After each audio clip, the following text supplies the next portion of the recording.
신명기 8장 말씀 보도록 하겠습니다.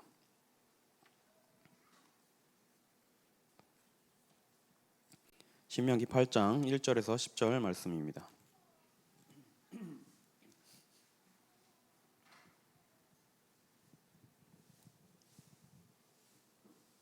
한 절씩 교독하도록 하겠습니다. 내가 오늘 명하는 모든 명령을 너희는 지켜 행하라. 그리하면 너희가 살고 번성하고 여호와께서 너희의 조상들에게 맹세하신 땅에 들어가서 그것을 차지하리라.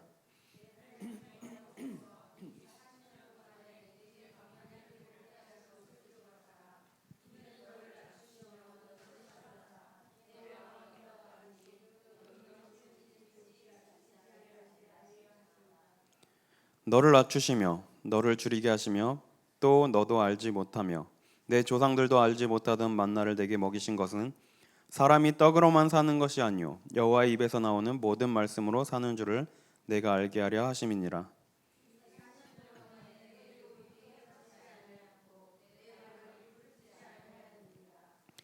너는 사람이 그 아들을 징계함 같이 내 하나님 여호와께서 너를 징계하시는 줄 마음에 생각하고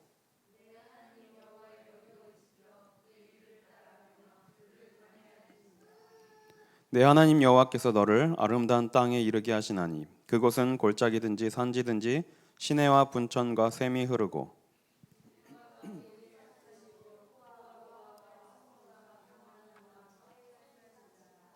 두 절 같이 읽겠습니다. 내가 먹을 것에 모자람이 없고 내게 아무 부족함이 없는 땅이며 그 땅의 돌은 철이요 내가 먹어서 배부르고 내 하나님 여호와께서 옥토를 내게 주셨으므로 말미암아 그를 찬송하리로다. 아멘. 요즘 강단 말씀을 계속 듣다 보면 계속해서 이남조연대가 생각납니다. 그래서 광야를 지나라는 그 찬송이 계속 떠오르는데요. 하나님이 우리에게 중요한 언약을 주시고 하나님은 그 언약을 성취하고 계십니다. 그런데 우리가 하나님께서 우리에게 성경이라는 책을 주셨어요. 그래서 이 성경을 통해서 우리는 복음을 깨닫고 하나님이 주신 언약이 무엇인지 깨달을 수 있어요. 그런데 이 성경은 하나님이 한 민족을 택하시고 그 민족을 이끌어 가시면서 그 민족을 구원하시는 구속사를 담고 있습니다. 하나님은 이스라엘이라는 한 민족을 택하셨어요. 이 이스라엘이라는 이름은 야곱의 이름에서 왔죠. 야곱의 이름이 원래 야곱이었는데 하나님은 야곱의 이름을 이스라엘이라고 바꿔주셨어요. 그리고 이 야곱의 12아들이 12지파가 됨으로써 이스라엘이라는 나라를 이루게 됐죠. 자, 그래서 지지난주죠. 하나님께서는 이스라엘 백성들을 성민으로 부르셨어요. 성민이라는 말은 거룩하게 구별됐다는 말이죠. 지금 이 시대에 복음을 깨닫고 예수님을 그리스도로 믿고 고백한 우리도 이 시대의 성민으로 구별하신 것입니다. 그리고 지금 많은 사람들이 세상에 살고 있는데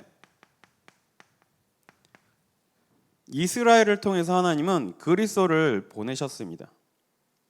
그래서 먼저 선택받은 민족이라는 뜻으로 선민이라고 부르죠.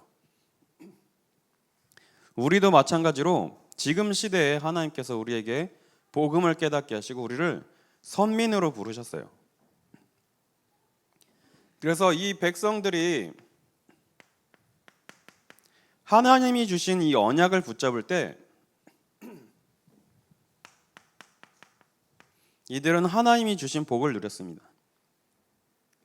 전 세계 역사도 마찬가지예요. 이 복음이 흘러 들어간 나라들은 시대마다 하나님이 주신 복을 받았습니다. 유럽이 그랬고요, 미국이 그랬고, 영국, 그리고 우리나라도 이 복음이 들어온 순간 엄청난 발전을 이루고 하나님이 주신 복을 누렸어요. 사실 우리나라가 어떻게 이것저것 봐도 세계에서 이렇게 상위권에서 놀만한 나라는 아니에요. 자원도 없고 인구수도 많은 것도 아니고 땅도 엄청나게 좁습니다. 가뜩이나 좁은데 또 반 나뉘어가지고 아주 작은 땅을 차지하고 있죠. 그런데 하나님은 우리 대한민국에 복음의 흐름이 흘러오게 하시고 이것을 통해서 하나님은 우리나라를 축복하셨어요. 그래서 우리나라가 사실 뭐 저도 뭐 외국을 많이 나가본 건 아니라서 모르겠는데 어쨌든 전 세계에서 자국에서 생산한 자동차가 자국에 굴러다니고 수출하는 나라가 몇 나라가 안 돼요. 제가 알기로는 10개국이 안 돼, 하여튼 20개도 안 돼요, 나라들이. 그만큼 기술력을 가지고 전 세계 수출하면서 많은 경제를 얻게 됐죠. 하나님이 우리 민족을 복 주신 것은 이 언약 때문이라고 생각합니다. 한때 우리나라가 정말 눈물로 기도하고 1000만이 넘는 기독교 성도들이 함께 이렇게 신앙생활했죠. 그리고 지금도 뭐 유지를 하고 있겠지만 전 세계에서 선교사를 가장 많이 파송하는 나라 중에 두 번째가 우리나라예요.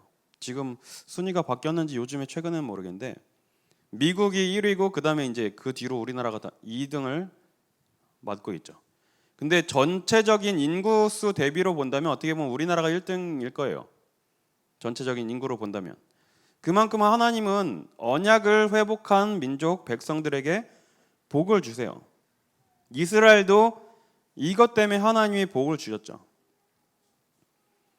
그런데 이 복을 끊임없이 누리면 되는데 이 복을 누리다 보면 타락하게 됩니다. 하나님이 말씀하시는 타락은 하나님을 멀리하고 우상을 섬기는 것을 타락이라고 하죠. 하나님이 주신 언약을 놓치고 우상을 섬기고 하나님을 멀리하게 되죠. 왜냐? 우리 사람은 이런 체질을 갖고 있어요. 솔직히 막 어려운 일이 생겨야 정말 하나님을 찾고 기도하고 좀 편해지고 안주하게 되면 사실 좀 이렇게 게을러지게 되죠. 이게 어쩔 수 없는 우리의 습성인 것 같아요. 그래서 하나님은 이때마다 이스라엘 백성들이 언약을 놓치고 타락할 때마다 재앙을 내리셨어요. 그런데 어떤 방법으로 재앙을 내리셨냐? 이웃에 있는 강대국들을 통해서 이스라엘 백성들을 징계하신 거예요. 그래서 시대마다 언약을 놓칠 때마다 이스라엘 백성들이 노예로 잡혀가고 언약을 놓칠 때마다 포로가 되어지고 또 언약을 놓칠 때마다 속국이 되고 이런 어려움을 계속해서 당하게 되죠. 이때마다 다시 하나님께로 돌이키게 되죠. 회개란 말은 죄를 용서받기 위해서 죄를 고하는 것도 회개지만 죄라는 그 단어의 뜻은 관역에서 벗어나다라는 뜻이 있어요. 회개란 말은 돌이키는 거예요. 하나님께로 돌이키는 걸 회개라고 말하죠.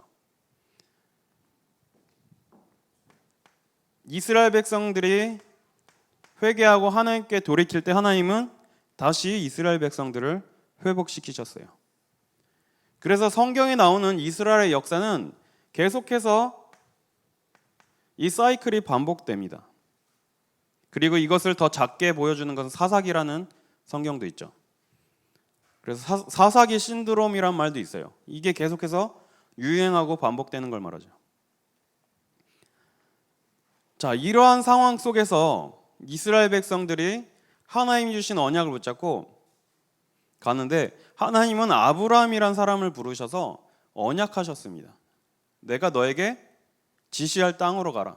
내가 너에게 복을 주고 너로 큰 민족을 이루게 해주겠다. 그리고 너로 말미암아 땅의 모든 민족들이 복을 받게 될 것이다라는 그런 복을 주셨어요.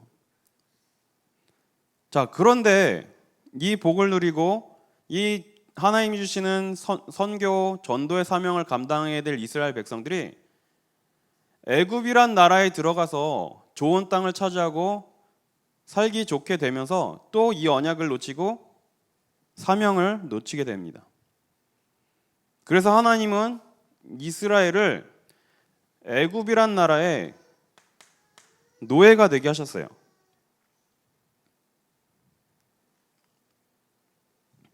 출애굽기 1장 8절에 보면 뭐라고 기록되어 있냐면 요셉을 알지 못하는 바로가 세워졌다고 그렇게 기록이 되어 있죠. 요셉을 알지 못하는 새 왕이 일어나 애굽을 다스리더니. 요셉이 총리가 돼서 쌀을 팔고 전 세계에 쌀을 팔면서 대스타가 됐어요. 전 세계를 기근에서 구한 영웅이 됐죠. 그러면 애굽의 역사상 요셉이란 이름을 빼놓을 수가 없을 거예요. 뭐 이방인이긴 하지만 이 사람들 입장에서는. 그러면 바로는 왕궁에서 엘리트 교육을 받고 자라게 되죠. 왕이 되기 위해서. 그럼 분명히 역사 교육도 받을 텐데 요셉이 어떤 사람인지 모를 수가 없을 거예요. 과거 역사 공부를 하면 요셉이란 인물이 어디 저기 어느 모르는 작은 땅에서 와서 총리가 돼서 애굽을 구원하고 전 세계를 살렸다라는 이런 역사를 배우지 못했을 수가 없어요.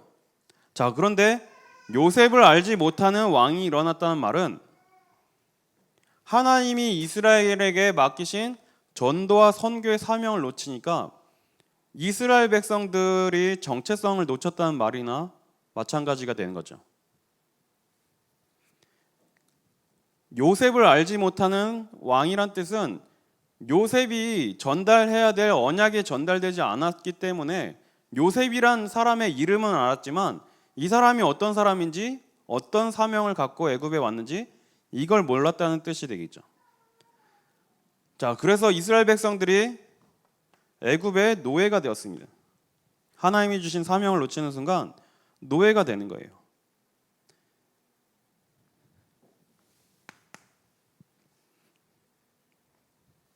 하나님은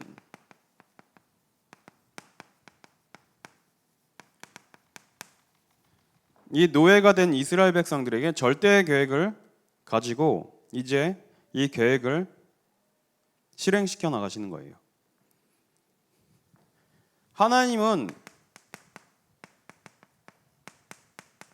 이스라엘 백성들을 애굽에서 건지실 수밖에 없습니다. 이것은 하나님의 절대 계획이에요. 자, 애굽에서 이스라엘 백성들이 400년간 노예 생활했는데 하나님이 이제 그들의 고통을 알고 그들의 소리를 들었다고 말씀하시죠. 그래서 이제 이스라엘 백성들을 그곳에서 건져내겠다고 약속하시죠. 그런데 하나님은 이스라엘 백성들을 어떻게 구원하셨냐? 출애굽기 3장 18절 희생제사라는 언약을 다시 회복할 때 하나님은 이스라엘 백성들을 애굽에서 건져내셨습니다. 하나님이 언약을 주셨는데 이것을 놓치고 재앙 속에 빠진 이스라엘 백성들에게 하나님은 다시 한번 이 하나님이 주신 언약을 회복하라는 말씀을 주시는 거예요. 그래서 6월절 어린 양의 피를 바르는 순간 이스라엘 백성들이 광야에서 빠져나오게 되는 거죠.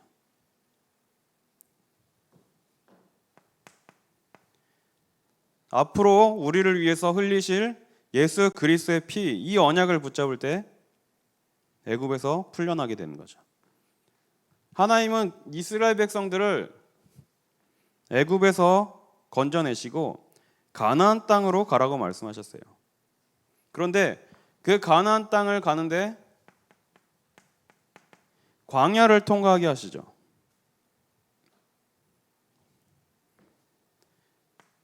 그런데 무려 이 광야를 40년 동안이나 돌게 하셨어요.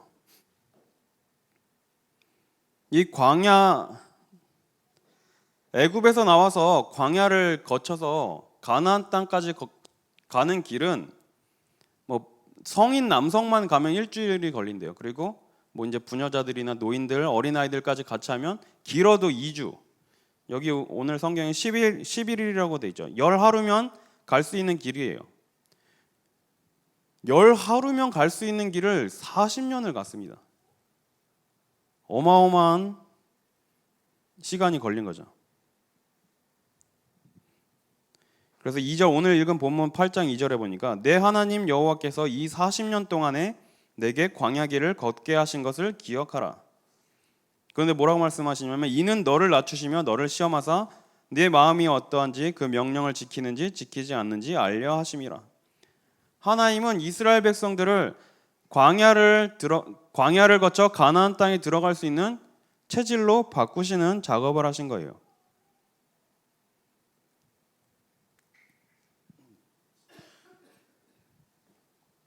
자, 그런데 이 광야 길은 하나님의 절대 계획 속에 있는 길이었어요.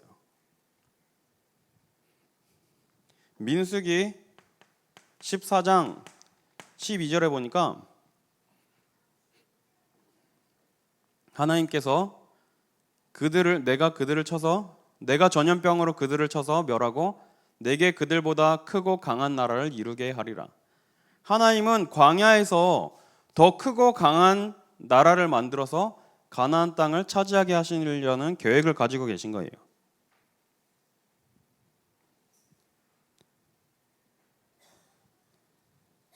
광야라는 말은 히브리어로 미드바르라는 단어를 쓰는데 인간의 힘으로 아무것도 할 수 없는 그런 장소를 뜻해요.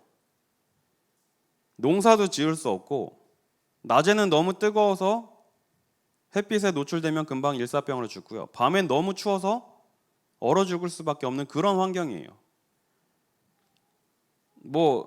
인간의 힘으로 할 수 있는 것이 뭘 만들거나 뭘 이렇게 심어서 거두거나 이런 행위를 아무것도 할 수 없는 그 현장을 말하죠. 그런데 하나님은 이 속에서 이스라엘 백성들을 완벽하게 인도하셨어요. 먹을 거 달라고 할 때 만나 메추라기를 내려주시고요. 낮에는 그 뜨거운 가운데 구름 기둥으로 보호하시고 밤에 그 추운 가운데는 불 기둥으로 이스라엘 백성들을 보호하셨어요. 그리고 어느 정도로 보호하셨냐? 의복이 헤어지지 않고 발이 부르트지 않았다고 그렇게 말씀하고 계시죠.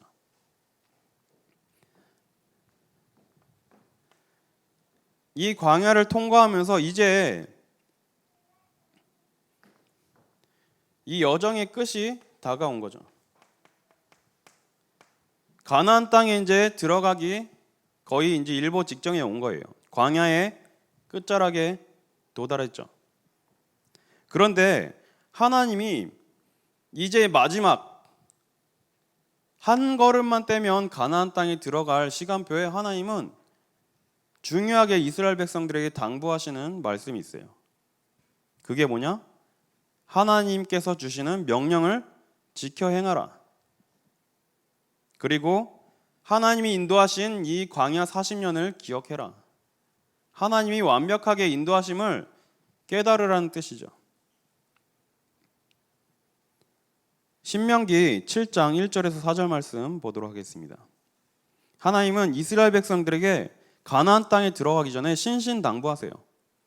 내 하나님 여호와께서 너를 인도하사 내가 거기 가서 차지할 땅으로 들이시고 내 앞에서 여러 민족 헷 족속과 기르가스 족속과 아모리 족속과 가나안 족속과 브리스 족속과 히위 족속과 여부스 족속 곧 너보다 많고 힘이 센 7 족속을 쫓아내실 때에 내 하나님 여호와께서 그들을 내게 넘겨 내게 치게 하시리니 그때 너는 그들을 진멸할 것이라.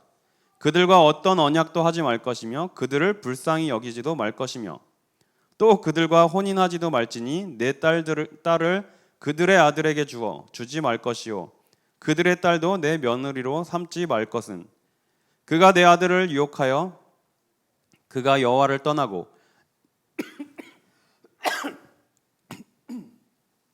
다른 신들을 섬기게 함으로 여호와께서 너희에게 진노하사 갑자기 너희를 멸하실 것임이니라. 하나님이 이스라엘 백성들에게 신신당부하시는 것이 뭐냐?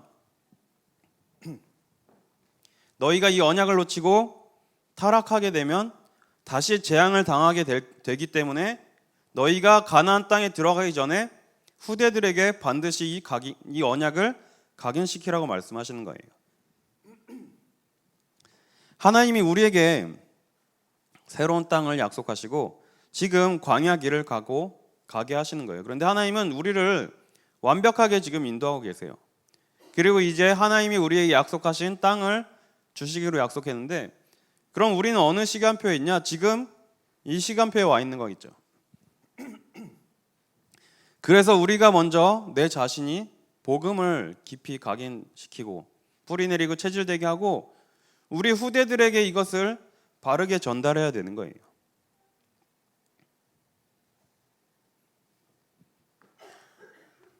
왜냐? 가나안 땅을 주기로 약속하신 것은 하나님의 절대 계획이기 때문이에요.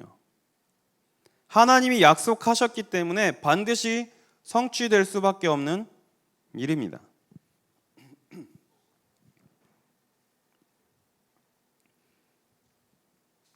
창세기 12장 1절에서 3절에 보면 하나님이 아브라함을 부르시죠.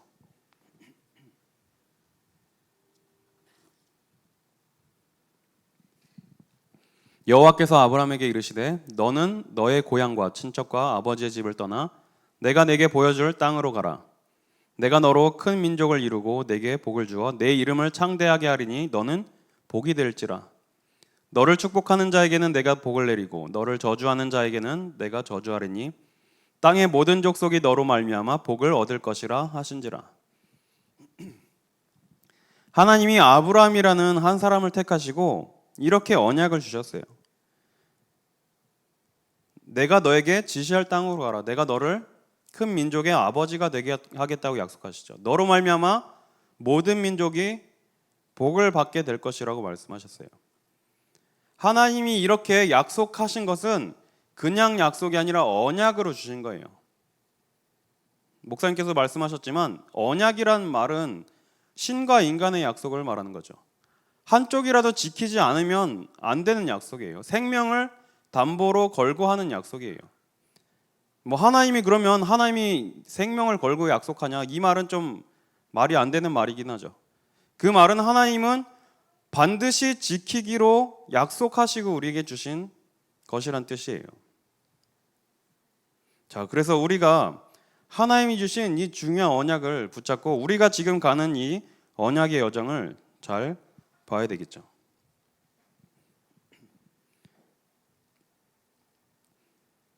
하나님이 가나안 땅을 이스라엘 백성들에게 주신 것처럼 우리에게 지금 새로운 응답을 주시기를 원하시는 거예요.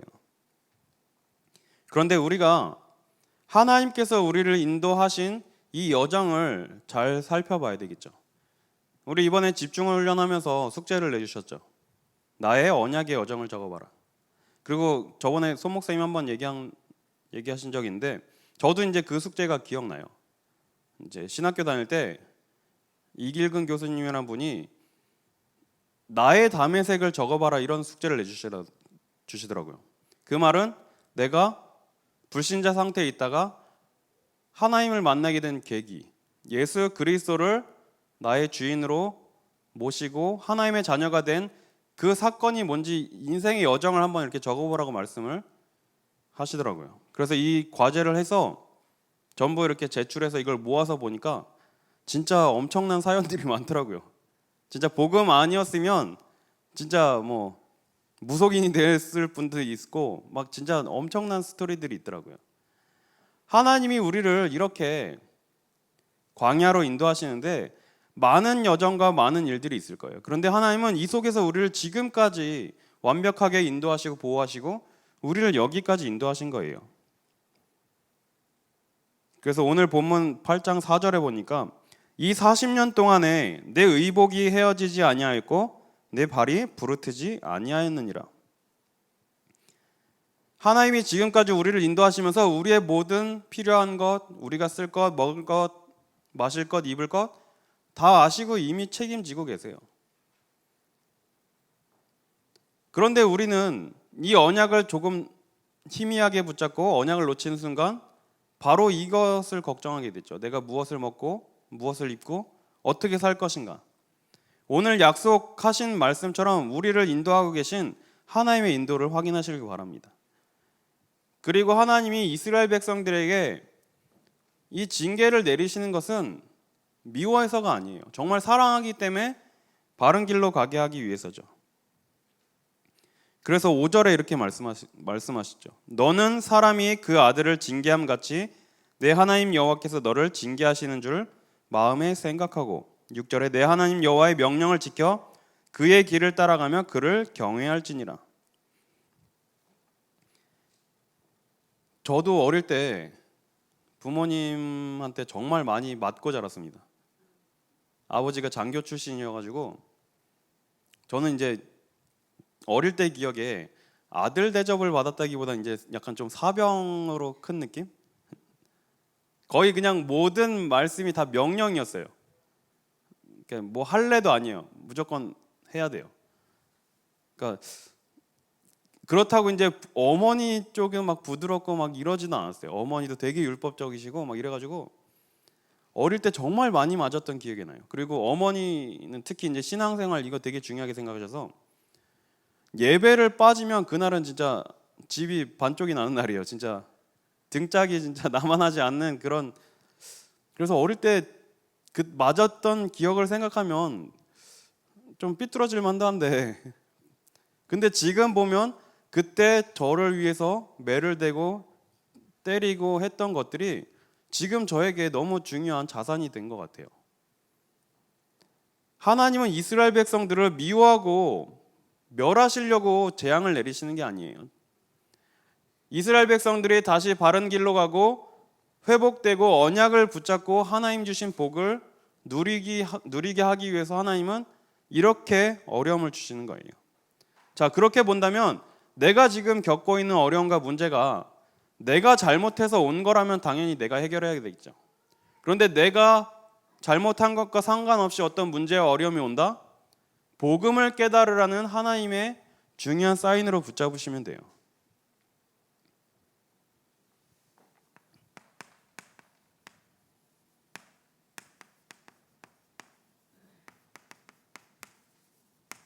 하나님은 광야에서 이스라엘 백성들에게 중요한 언약을 주시고 이것을 성취해 나가시죠.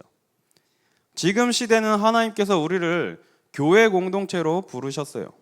그리고 하나님의 절대 계획을 성취시켜 나가시는 거죠. 자, 그래서 우리가 이번 주에 언약으로 붙잡고 나아가야 될 부분이 아름다운 성도의 축복을 회복하라고 말씀을 주셨어요.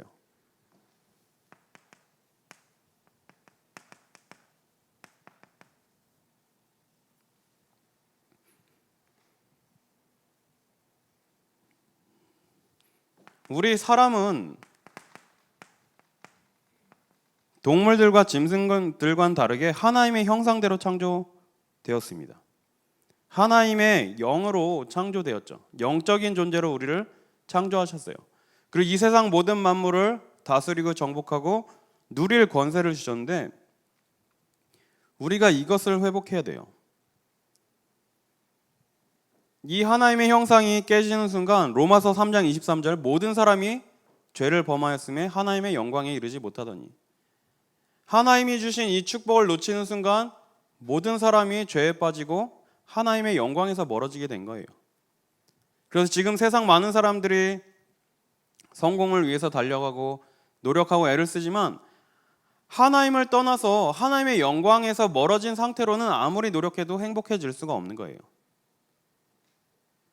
그리고 에베소서 2장 1절에 본질상 진노의 자녀였다고 그렇게 말씀하고 있죠. 그리고 우리는 에베소서 2장 1절이 죄와 허물로 죽었던 상태를 말하죠. 우리는 죄와 허물 때문에 완전히 죽은 상태였어요. 그리고 요한복음 8장 44절에 너희는 너희 아비 마귀에게서 났다고 그렇게 기록하고 있죠. 거짓말장이 살인한 자 마귀의 자녀로 살 수밖에 없는 그런 상태가 된 거예요. 그래서 우리가 많은 사람들에게 복음을 전하고 그 사람들을 바른 길로 돌아오게 하는 일은 하나님이 원래 우리에게 주신 이 형상을 회복하게 만드는 일입니다. 그래서 우리는 이 파괴된 상태에서 복음을 통해서 다시 회복이 된 거예요. 모든 사람이 죄에 빠져 있고 죄와 허물로 죽었던 상태였는데 어느 날 나도 그 속에 있었는데 어느 날 나에게 어떤 특별한 사건이 개입됐어요. 그게 무슨 사건이죠? 예수님께서 십자가에서 피 흘려 죽으신 사건이에요. 내가 죽어야 되는데 그 자리에 예수님께서 내 대신 죽으시고 피를 흘려 주신 것입니다. 이 대속으로 말미암아 우리는 다시 하나님의 형상을 회복하게 된 거예요.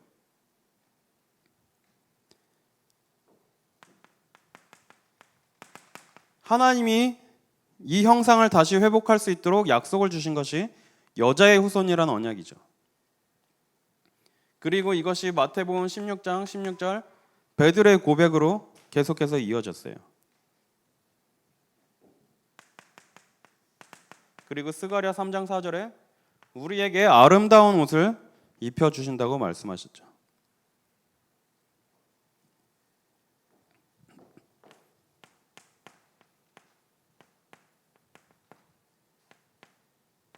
그래서 우리는 하나님이 우리에게 주신 이 공동체를 바르게 누려야 돼요. 교회 공동체는 어떤 세상 공동체 같이 어떤 한 가지 목적을 가지고 모인 공동체가 아니에요.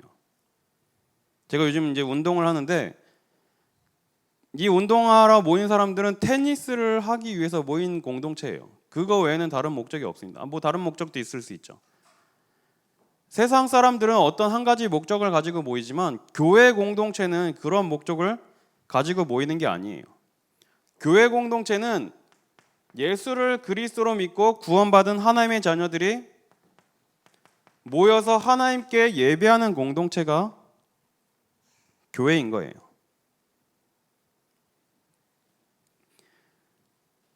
우리가 이 사실을 놓치게 되면 교회는 하나가 될 수 없습니다.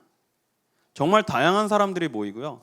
다양한 연령층, 다양한 문화, 다양한 환경 속에서 자란 사람들이 모이는데 이거로 하나가 되지 않는다면 정말 하나가 될 수 없어요. 그리고 이번에 이제 집중훈련 하면서 좀 느낀 건데 성도님들마다 소위 말하는 진도가 다 달라요. 신앙생활 하신 그 기간이 너무 다르죠. 그러면 사실 통하거나 하나가 되기 힘들어요. 그렇기 때문에 교회는 오직 이것만으로 하나가 될 수 있는 거예요. 여러분이 구원받은 하나님의 자녀입니다. 그리고 옆에 앉아 계신 분이 나와 같이 하나님으로부터 거룩하게 구별받고 먼저 선택받은 선민이에요. 나도 성민, 너도 성민. 이것이 믿어지고 이것이 누려져야 하나님이 원하시는 진정한 공동체의 축복을 누릴 수가 있게 되는 거예요. 자, 그리고 교회는 전도와 선교를 위해서 공동체가 되는 겁니다. 하나님이 이 지역에 우리 교회를 보내시고 세우신 이유는 이 지역의 많은 사람들에게 복음이 전해지고 살리기 위해서예요. 솔직히 말해서 이 지역을 살리는 일 외에는 사실 우리가 할 것이 없죠. 뭐 특별하게 할 일이 없어요.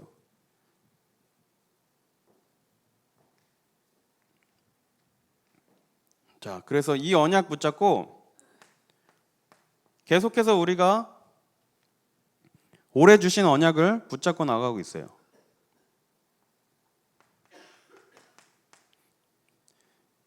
그래서 우리가 후대를 정말 복음 안에서 살리고 문을 닫고 무너져가는 교회들을 다시 세우고 저 함몰되어가는 현장을 살리는 일에 우리가 결단하고 헌신해야 돼 있죠.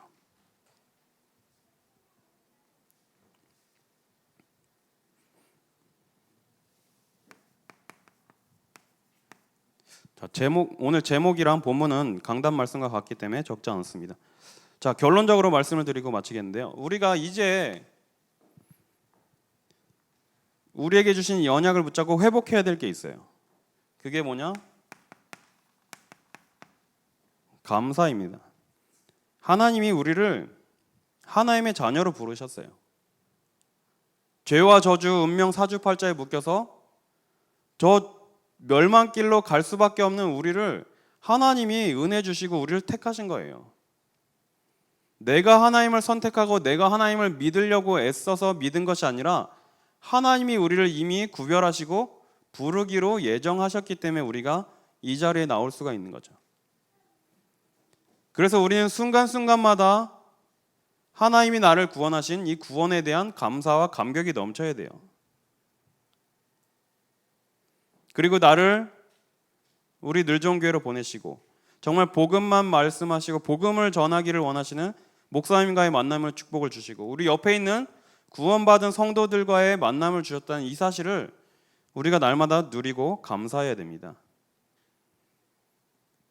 확률적으로만 봐도 전 세계가 지금 60억이 넘죠. 60억이나 되는 인구 속에서 이 대한민국 땅에 태어나고 또 이 지역에 살고 한 교회로 공동체로 모였다.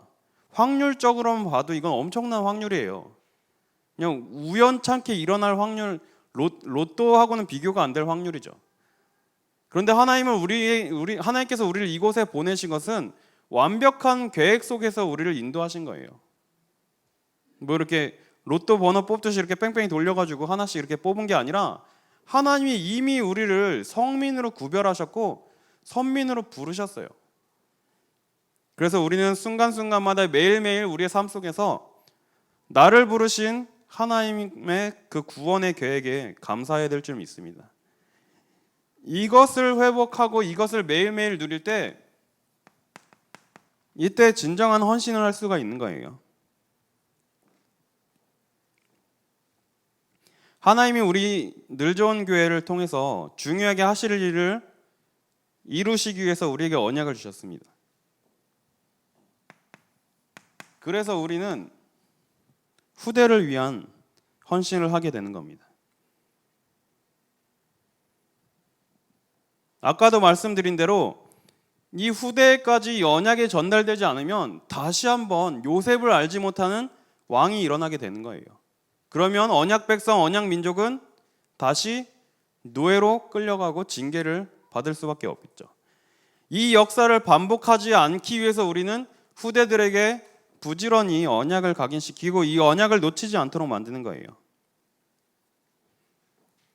자, 그리고 많은 중요한 단체들이 있고 많은 중요한 그런 기관들이 있지만 정말 이 지역을 살릴 수 있는 기관은 교회밖에 없습니다. 이 지역이 흑암으로 덮여 있는데 이것을 해결할 수 있는 어떤 공공기관이나 그런 것들은 없어요. 아무리 병원이 많아지고 아무리 훌륭한 과학자들이 많이 생겨나도 하나님을 떠난 이 문제만큼은 해결할 수가 없습니다. 하다못해 의사들이 아무리 많아도 독감 바이러스를 정복을 못해요. 매해마다 새로운 바이러스들이 계속 나오고 의사들은 어떻게 보면 그걸 계속 쫓아가는 입장이에요. 과학자들도 마찬가지죠. 아무리 과학이 발달하고 살기 좋은 세상이 돼도 그것 가지고는 하나님이란 존재를 밝혀내거나 찾을 수가 없어요. 그런데 저 죽어가는 저 많은 사람들을 살릴 수 있는 것은 교회밖에 없습니다. 그렇다면 내가 교회를 위해서 내가 이 교회 안에서 무엇을 해야 될 것인지 교회에 대한 헌신이 나오게 되는 거예요.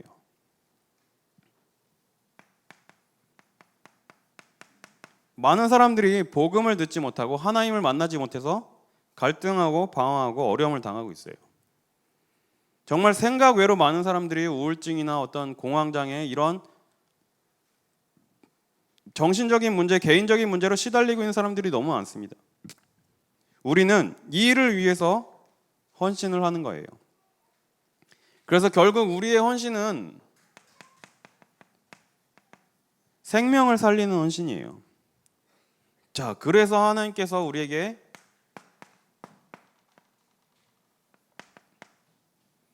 111 운동이라는 언약을 주셨습니다. 그래서 우리는 이것을 붙잡고 이제 도전해야 되는 거예요.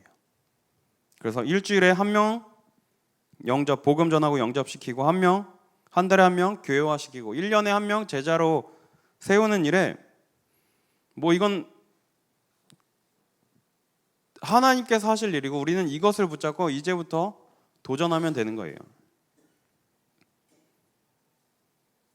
저도 이제 계속 이걸 놓고 기도하고 있고 저는 이제 어떻게 보면 불신자들 하나님을 안 믿는 사람들을 만나기가 사실 쉽진 않아요. 억지로 가서 이제 붙잡고 말 걸어야 되고 막 이렇게 사귀어야 되는 입장이죠. 근데 저는 성격상 모르는 사람 붙잡고 말 거는 게 너무 어려워요.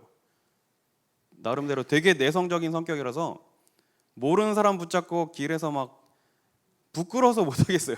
그리고 이제 뭐 이렇게 가게 들어가서 일하고 계신 분한테 복음 전한다.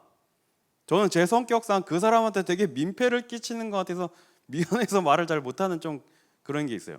그래서 이제 저는 제 나름대로 어떻게 하면 이런 걸 찾을 수 있을까 그러다가 지금 이제 테니스 하면서 모르는 사람들을 이렇게 많이 만나고 운동 같이 하고 있는데 계속해서 이제 그 사람들을 사귀고 어떤 사람이 복음 받을 수 있는 사람인가 계속해서 이제 기도하고 있는데 지난주에 이제 운동하고 집이 이제 가까워서 이렇게 태워다 주면서 이제 청년 한 명한테 이제 얘기를 좀 했어요. 혹시 교회 다니냐고 물어봤더니 다녔는데 지금 한 1년 정도 안 다니고 있대요. 그래서 왜 교회를 안 다니냐고 했더니 온 땡땡 교회라고 큰 교회를 다녔는데 너무 일도 많이 시키고 막 힘들어가지고 지쳐서 교회를 한 1년 정도 안 나가고 있대요. 그래서 혹시 그럼 구원의 확신은 있냐? 하나님의 자녀라는 그런 확신이 있냐 그랬더니 전혀 모르겠대요. 어떻게 구원받는지 아냐? 그것도 전혀 몰라요. 혹시 그리스도라는 그 말이 무슨 뜻인지 아냐? 전혀 몰라요. 아니 그것도 모르면 교회 다닐 수가 있는 게 말이 되냐? 뭐 이러면 또 어떤 다른 교회들 까는 것 같아서 죄송하긴 한데 교회를 다닌다는 사람들조차 이 복음의 비밀을 모르고 다니는 사람들이 너무나 많습니다. 그렇다면 우리 성도님들이 가진 이 사명이 얼마나 큰지 확인이 되어지는 거죠. 교회는 다니지만 정말 생명 없는 종교 생활을 하고 있는 사람들이 너무나 많아요. 자, 그래서 이것을 언약으로 붙잡고 우리가 이제 도전해야겠죠. 그리고 우리에게 237 나라, 전 세계 237개를 살릴 선교의 언약을 주셨는데 우리가 이것을 놓고 이제 헌신하는 거예요. 자, 그리고 마지막으로 이것이 우리 대해서 끝나는 것이 아니라 우리 후대들에게 전달되도록 이 사명을 우리가 붙잡고 나아가야 됩니다.